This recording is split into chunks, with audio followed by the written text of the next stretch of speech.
اچھا جی، رجب شروع ہو گیا ہے تو کس کس نے رجب کے روزے رکھے ہیں؟ رجب میں ہم کافی کام کرتے ہیں، جیسے کہ کنڈے آتے ہیں رجب میں، پھر معراج شریف ہے، روزے رکھتے ہیں بہت سے لوگ، حلوہ پوڑی بنتی ہے اور عبادت بھی کی جاتی ہے، اور اس طرح کافی کام ہیں جو رجب میں کیے جاتے ہیں۔ لیکن کوئی کام بھی کرنے سے پہلے یہ دیکھنا چاہیے کہ آیا قرآن یا حدیث سے یہ چیز ثابت ہے یا نہیں ہے۔ تو قرآن و حدیث میں اگر دیکھا جائے تو ایسا رجب کی کوئی عبادت ہمیں نہیں ملتی، نہ ہی رجب کے روزے ہیں، نہ ہی اس کی راتوں کی کوئی عبادت ہے۔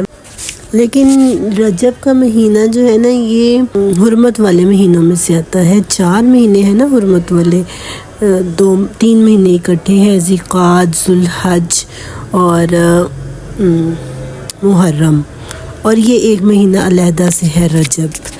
تو رجب کا جو مطلب ہے وہ ہے احترام والا، تعظیم والا، تو اس میں لڑائی جھگڑا اور دنگا فساد وغیرہ نہیں کرنا چاہیے۔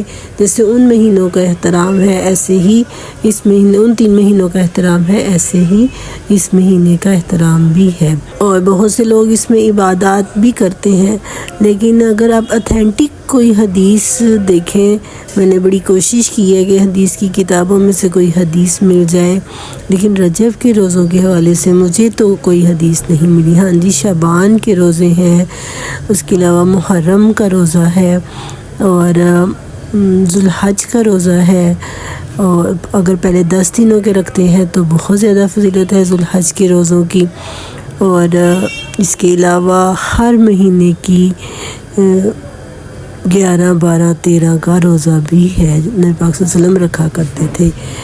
ایام بیز ان کو کہا جاتا ہے۔ تو یہ روزے جو ہیں یہ ہمیں احادیث سے ملتے ہیں۔ اس کے علاوہ کوئی رجب کے روزے جو ہے نا وہ مجھے تو نہیں ملے حدیث کی تمام کتابوں میں۔